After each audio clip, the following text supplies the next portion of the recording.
Welcome to the Daily Plunge. We are in the book of 2 Samuel, chapter 5, verses 1 through 16.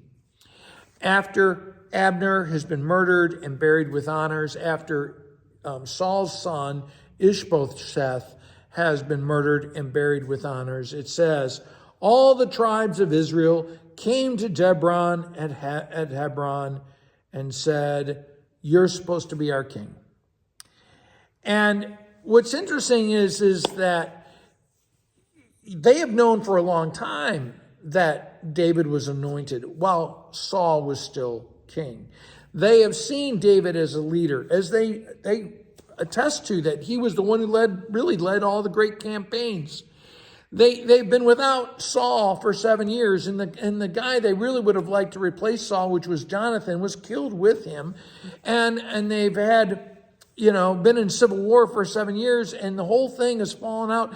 And finally now they say, we know that you led the campaigns. You're our flesh and blood. We acknowledge that God has anointed you our ruler. And what's interesting is they said for the longest time, you're not going to be our king. You're not going to be our king. And now they're saying, we always wanted you to be our king. And they are late adopters. Even though the Lord was acting to make David the king, they would not see it. And only because of circumstances do they now acknowledge what God has been doing all along.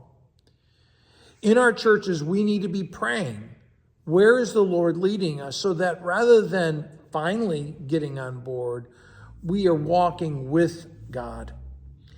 And they ask for a contract, a covenant with David, which he makes with them. And I want to remind you that a covenant is a contract of promises and responsibility. And to be king is not about all the accolades. To be the boss, to be the king, is to be responsible, to take care of everyone. That is what David is signing on for.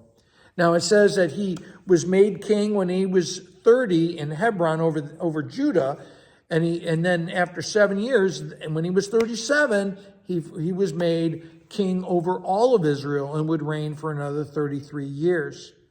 Now, the Lord leads David to understand that he needs to have a city that is separate from the two kingdoms, and they're going to capture the city of the Jebusites, Jerusalem. The Jebusites are part of the pagan peoples, engaged in all the pagan wicked practices, child sacrifice, religious orgies, all that stuff, all those things that are heinous to the Lord. But Jerusalem is a strong city. And they say to David and his army, you guys are so lame, you guys are so weak. Our handicapped folks are going to be able to take you down.